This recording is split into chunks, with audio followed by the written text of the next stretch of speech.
Welcome, everyone, to another exciting episode of the None of Our Businesses YouTube show and podcast. With me, Charlie Zygmunt. Hi, everybody. And Jack DiMatteo. Yep. And I am Ty Carr. Hey, what do we got on the show today? Well, Jack's going to start us out with Cyberattack on beef. Then we're going to talk about the New York Times reporting on Spongebob and Transformers movies costing taxpayers $4 billion. Will this get fixed with a global minimum tax? And have you heard of the Beige Book? Government data is showing costs are going up. But we also know there's a shortage of workers. How does this make any sense? And finally, from Accounting Today, the survival trap. Can our fellow accountants learn to accept that there will always be more work to do? All right, guys, thanks for being here as always. Take a minute to give us a rating, whether you're watching on YouTube or listening to the podcast. Like, subscribe, tell your friends about us, because we would love to keep doing this for a larger and larger community as much as we can. And with that, we'll get going. I'll pass it off over to Jack. All right, on the heels of the pipeline being shut down with the cyber attack, we've got another article this week. Guess what? Meat packing plant, also the victim of a cyber attack. Doesn't sound like it was as deep or as dangerous as the pipeline attack. It looks like they got things back online pretty quick, but this is starting to be a very disturbing, scary trend. I mean, I know I talked to a lot of people in the security industry, and they'll scream, till at the top of their lungs, and people just don't seem to want to pay attention to where they have weaknesses or holes in their security until something like this happens. And we're starting to see a couple major, high level, very, very visible industries get hit with the cyber attack. So, do we need to do something even more as a nation? I mean, how do we combat this? It doesn't can we do something collectively to start fighting some of this cyber crime, or are we going to leave it up to these companies individually, where if they get hit with a cyber attack, it's going to do damage to the entire population? I mean, it almost sounds like something where collectively, we've got protocols and things in place and guidelines and regulations for business everywhere. I mean, maybe it's time for maybe some of these businesses to, have some kind of minimum standards or regulations in place for their cybersecurity, at least things that we would deem a vulnerable industry. I'm just wondering if I'm out ahead of the curve. I haven't heard anybody else talking about something like that, but I'm just wondering if it's a long time coming. I wonder what you guys thought about that. Yeah, directly to what you're asking about, I was just reading, I think it was in the Wall Street Journal that, it's either Wall Street Journal or the Washington Post, one of those, that I think the Biden administration was looking this week at turning the cyber crime or cyber attacks into some kind of terrorist priority, something or other, that basically puts it on the map for federal authorities to be really looking at this in a serious way. And I think, kind of similar to what you're talking about, I was thinking about that point, that hopefully it is welcome news that they're going to do that. Maybe it's a little bit late in the game. It'd be nice if we had this going earlier, because I think the problem, some of the statistics I was hearing, is there's a lot of businesses nationwide that are paying out, a lot of businesses and organizations that are paying out to these organizations that are hijacking with ransomware and hacking their organization's data and their systems. And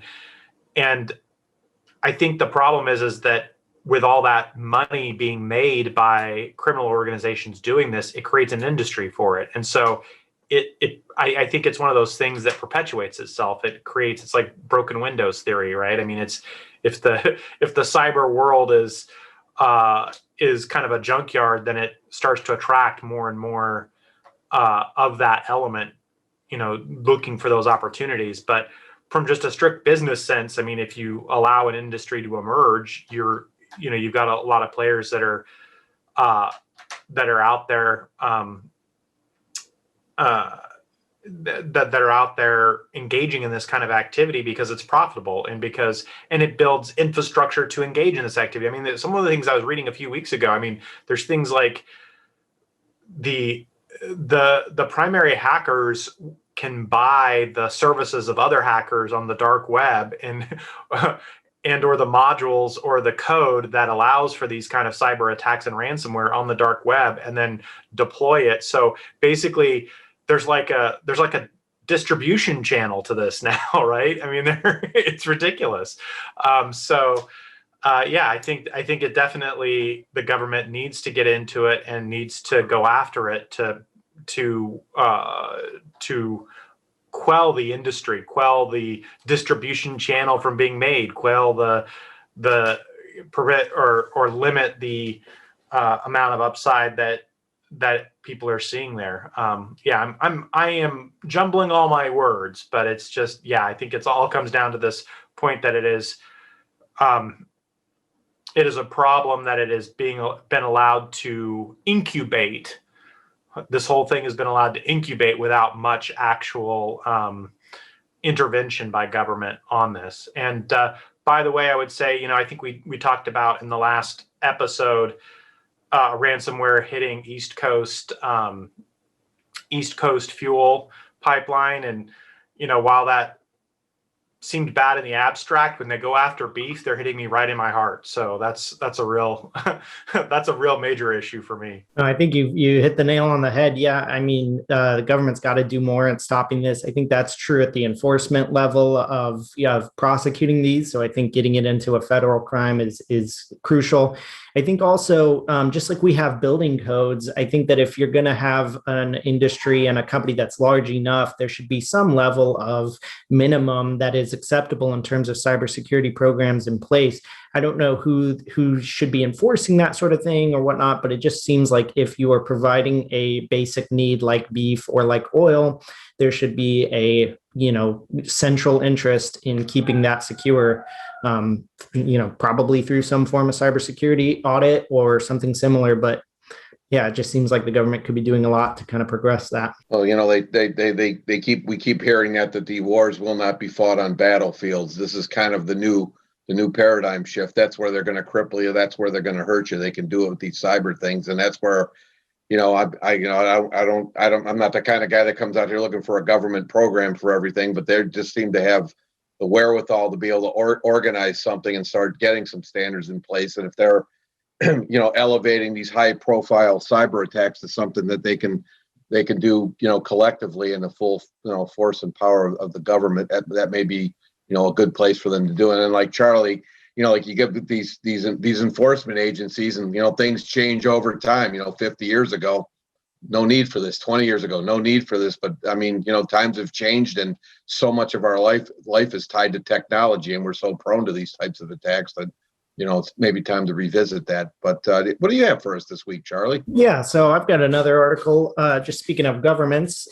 So the article is in the New York Times, and it's called "Spongebob and Transformers Cost U.S. Taxpayers $4 billion, Study Finds."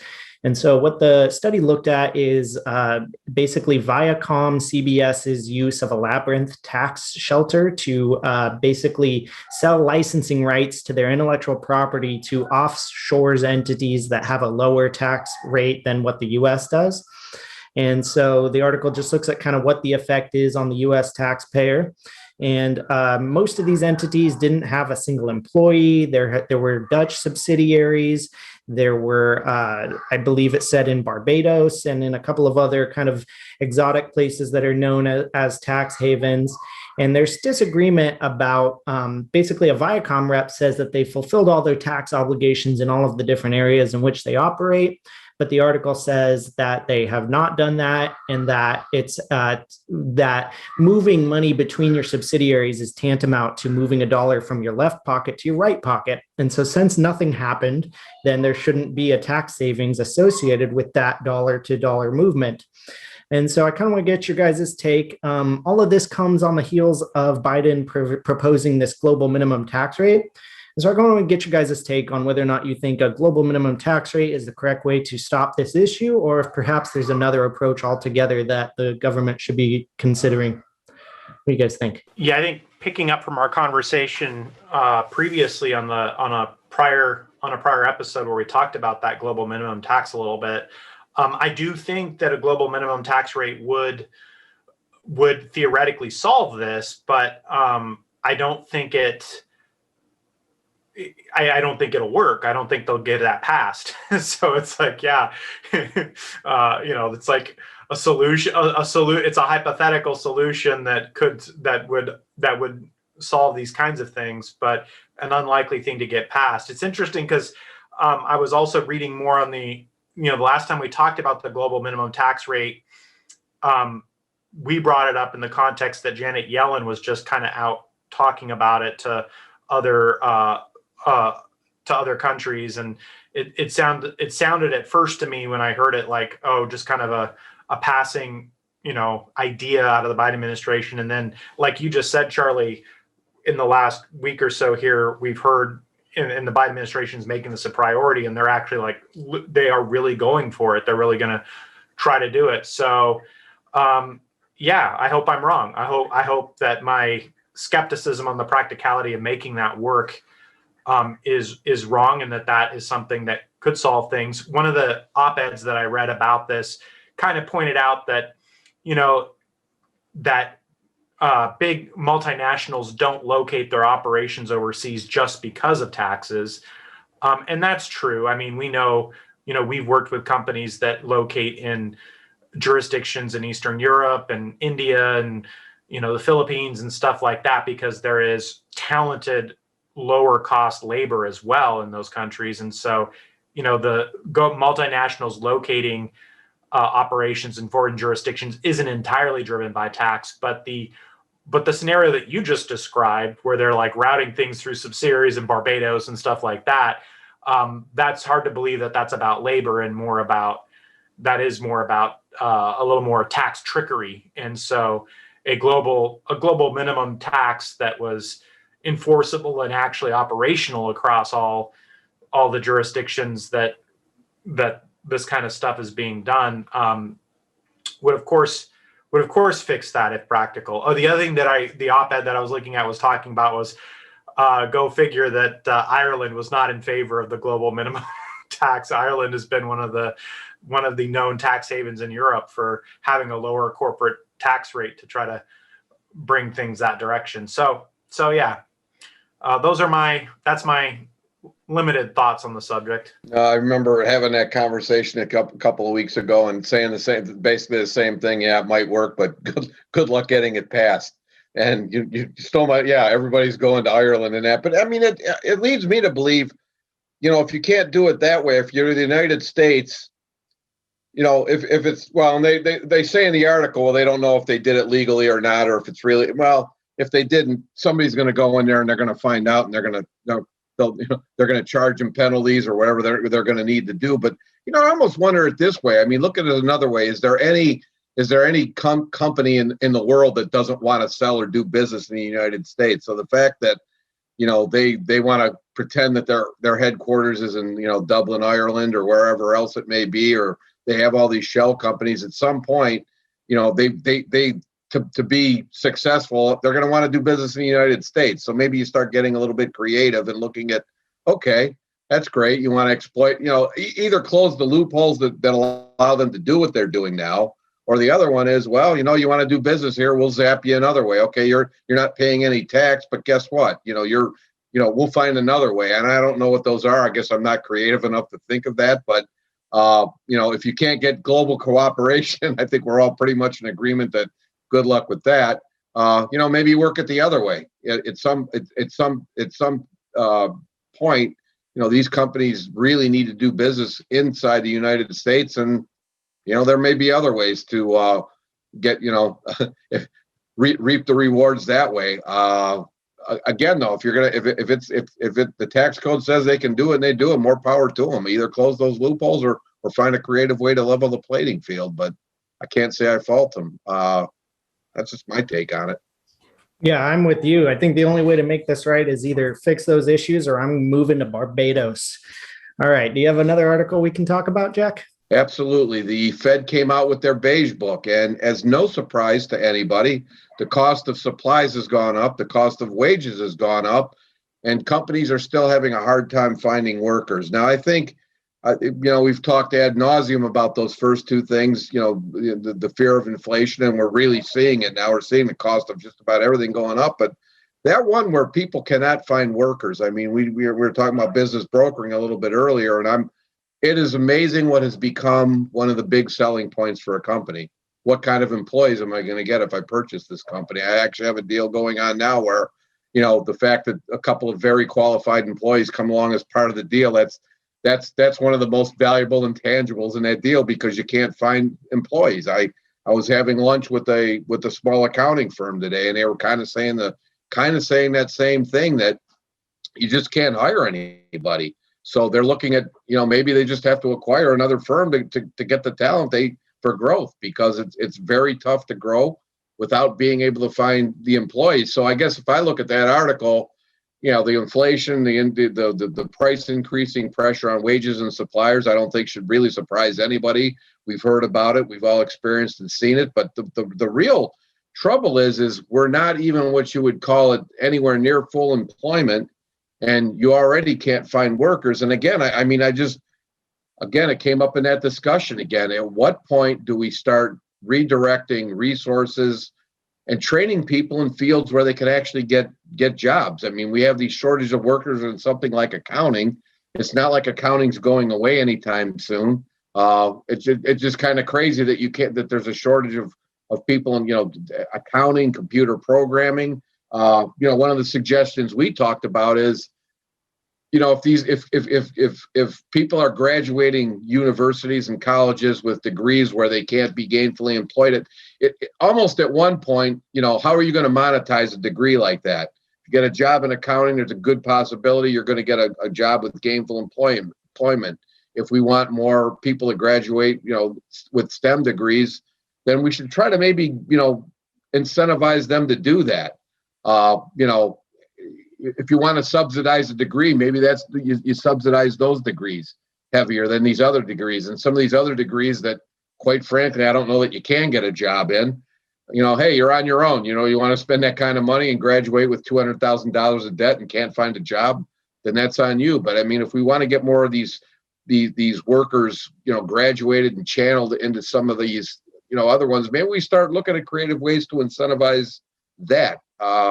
So I think if I look at that article, that's kind of maybe what I see as, the other inflation is always troublesome, but I'm thinking this worker problem and not being able to match workers with jobs has been a problem for a long time, and I think you're seeing it actually getting worse now. What do you guys think about that? Yeah, I think I hadn't heard of the beige book before, so I think that's great to have that data that's out there now. And we've been talking about is inflation happening, and there's government data there that's showing that inflation's happening now, right? And I think there was, I keep referencing the articles I read this week. It's interesting. Our topics this week are like right on like the top things that I happen to read about other places. And so I was reading this other article, and it was talking about how the big brands and the consumer products companies are, they had a term for it, and I forget what the term was, but what it means is that they're shrinking the size of products without changing the price.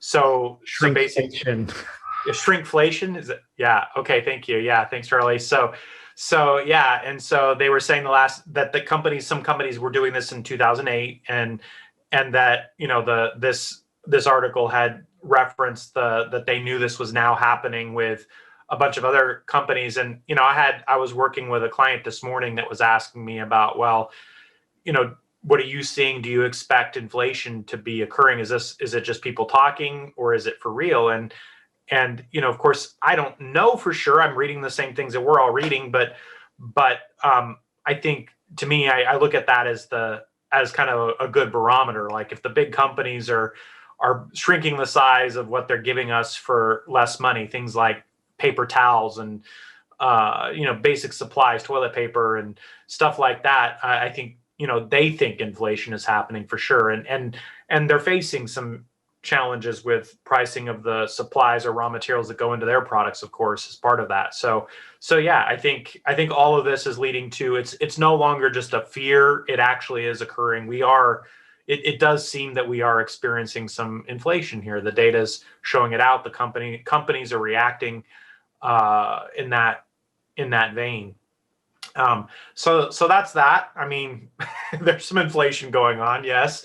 And then, but the shortage of workers, I mean, what does that mean on top of that? I think that's another kind of interesting phenomena on this in terms of, and I'll reference another article I was reading. It was that they were looking at this question, and they had done some research and looked at, looked at what happened to the workforce after the Black Death, kind of in the it was either 1300s or 1400s, somewhere in there. Someone can check me on that, but they were talking about how, historically speaking, there was a shortage of workers after a pandemic. And in that case, I think they said, a superficial read of history would suggest that, well, the shortage of workers was literally a shortage of people who had died from the plague, right? But they were going into looking at some other evidence in the UK, in England, that suggested that it wasn't just that there was substantial worker turmoil and upheaval that was occurring right after that pandemic. The UK, the English government at the time, I don't know if it was the UK back then, but the English government at the time, they were enacting laws and dealing with situations where they were trying to stifle the ability of workers to change jobs or bargain or look for jobs. And there were a lot of laws being enacted and cases being prosecuted that are in the record of those years that occurred right after this pandemic. And so the conclusion that these authors were coming to was that one of the things a pandemic does is it kind of resets the deck in terms of people's kind of thought process about the work they do and the value of their time and what they are doing with their lives, and really makes them start to think more. And basically they were suggesting maybe that's what's going on here. This worker shortage, it is not unprecedented coming out of a pandemic or an event like this, that people kind of are kind of putting a pause button on their normal lives. They were forced to put a pause button on their normal lives, but where we thought, well, as soon as restrictions lift and the economy seems like it's coming back in other ways, people just run back to work. And I think what that review of history was suggesting is, no, it doesn't exactly work that way. People are they're reviewing their lives after this existential event and thinking about what they want to do with their lives and whether they really want to work in the ways that they were working before and what they were doing. So just some interesting thoughts there. Yeah, I guess if I'm diligent, I won't make this as a pledge. If I'm diligent, I will try to figure out some of the articles I'm referencing here so that we can put it in our comments section, but only if I'm diligent. So audience members, don't hold me to that for sure. But yeah, we'll see what we can find. No, I think it makes a lot of sense that people take stake in their lives after this kind of major event and kind of, redecide what they want to be doing with their time. I think in this period of time, we have an extra factor of having unemployment benefits that were artificially increased, at least here in the US, for a long period of time, that I think could lead to a lot of, I don't want to say discouraged workers, but people who are maybe more willing to be unemployed for a period of time while they've got that going for them that they may not have had back in the Black Plague era. And so, yeah, I think there's kind of a lot of different factors. But yeah, that makes a lot of sense.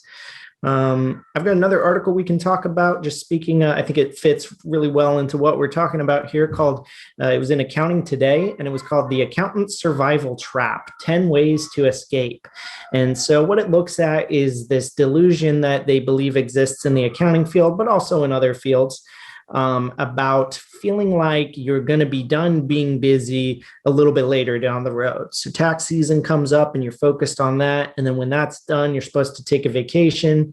And then that vacation leads to you getting behind. And then we get into extensions and so on and so forth. And there's always some thing coming down the pike to cause you to be more busy down the road.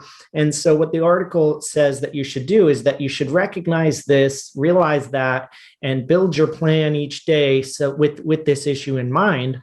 And it gives 10 ideas on how you might go about avoiding this, what they call the survival trap. And so I won't necessarily go through all of them, but I'll touch on some of the more major ones. It says that you should get some sleep, define your work schedule, fire bad clients, set expectations. It mentions to eliminate scope creep, but I think that falls pretty well in line with setting expectations. Says do one thing every day to make life easier, create space to think creatively and strategically, don't pinch pennies, invest in yourself, exercise, eat right, and do something for somebody else. So these are kind of its ways that you should approach this problem. So I guess I want to talk to you guys about, do you think the accountant survival trap is real? Is that something where people get caught in this loop of always thinking that they're going to be not busy later? And if you have maybe any advice for dealing with that problem, what do you guys think? Yeah, I mean, I think that trap plagues a lot of entrepreneurs, startup operators, right? And I think accountants are often operating even when they're not self-employed, even when they're working in firms. There's this certain sensibility of you're trying to maintain your portfolio of clients and have your billable hours and all that kind of stuff, and so it all kind of then revolves around this idea that, well, we don't know when the next thing is coming, right? It's I'm sensitive to that, having been in consulting my entire career of some sort, either being in public accounting or consulting. And it is that, that sensibility in consulting that, well, you eat the feast while it's here, or, go after it while it's available, because you don't know what the next engagement will be. But the problem with that is exactly this issue, is that if you start, if you are successful, then there always is another project. There's always something else coming up. There's always another opportunity around the corner. And so if you approach your work as if the engagement you're on today is maybe the last engagement you have for a while, it becomes a never-ending trap. You're on that hamster wheel forever, and you never get off of it because you're constantly looking to that next engagement to make sure that things go well. So I think if you are like me in the entrepreneurial space and potentially dealing with this, I think you have to develop a sense of internal confidence or organizational confidence that there will be new stuff coming. And I think that just takes history and experience and time to gain that kind of confidence that lets you feel like, oh, okay, yeah, I don't have to crush it or burn myself out right now, because with the theory that I might not have something to work on tomorrow, because there's always more to work on tomorrow.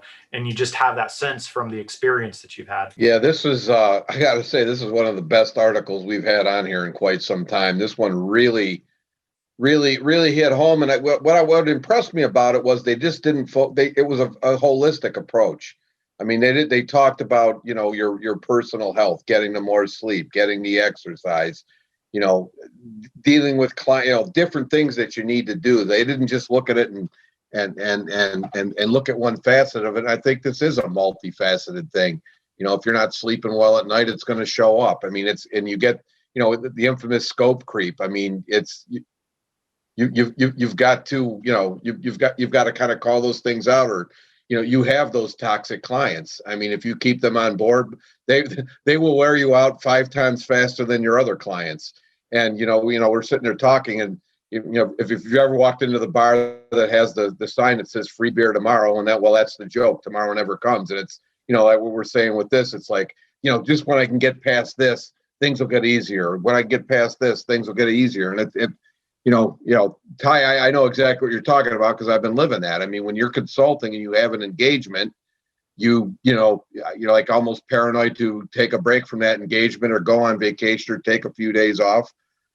if you got those engagements, and you to your point, you just have to be confident that you've planted the right seeds, you've built yourself a great network of people, and that that you can land engagements, and you've got to feel, comfortable enough to be able to take a week's vacation. I've gone literally sometimes years without taking a vacation for that reason, because I was on an engagement and the money's coming in, didn't want to do anything to jeopardize that. I mean, kind of around the holidays was probably the best time to, maybe if I wanted to take 2 weeks off, do it, because these clients would shut down and you wouldn't be missed. But I really thought the article did a great job of looking at all the different facets that go into this battle fatigue, for lack of a better word, that we go through, and gave some great pointers on how you can kind of pull yourself out of that morass and improve your health and improve your outlook, and in the long run, improve your practice. No, I think that's exactly right. And I just want to say, I experience it too. It's been kind of a theme in my life that in all the different jobs that I've worked, it's been difficult to take vacations. And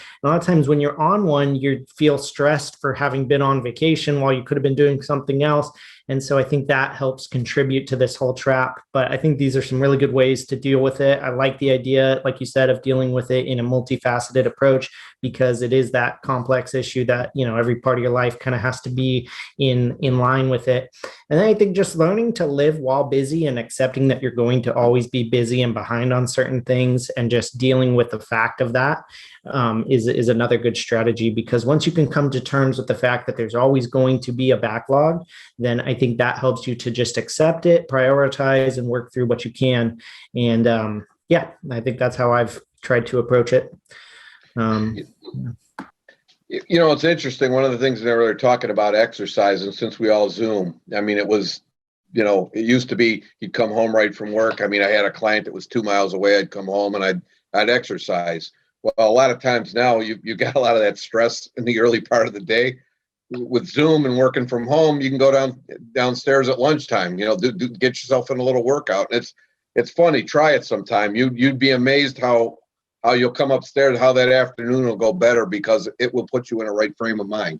You're not just sitting there fatiguing. So and then, I mean, we've all had those nights where you don't get a good night's sleep. It seems like you're chasing the entire next day. So, again, don't miss out on the health aspects of what they're telling you. Thank you for joining us this week for another edition of the None of Our Businesses podcast YouTube channel show. We hope you learned a little something. We had a lot of insightful articles. Get your thoughts going. Tell your friends about us, family, colleagues. Give us some comments. Interact with us. And whatever you do, don't forget to check out our sister show, the Profitless on Purpose. You can check out Lisa, AJ, Mark. If you miss them from this show, you can catch them over there. Have a great week, everybody, and we'll see you right back here next week at the same time. Take care. Thanks, everyone. Thanks, everybody.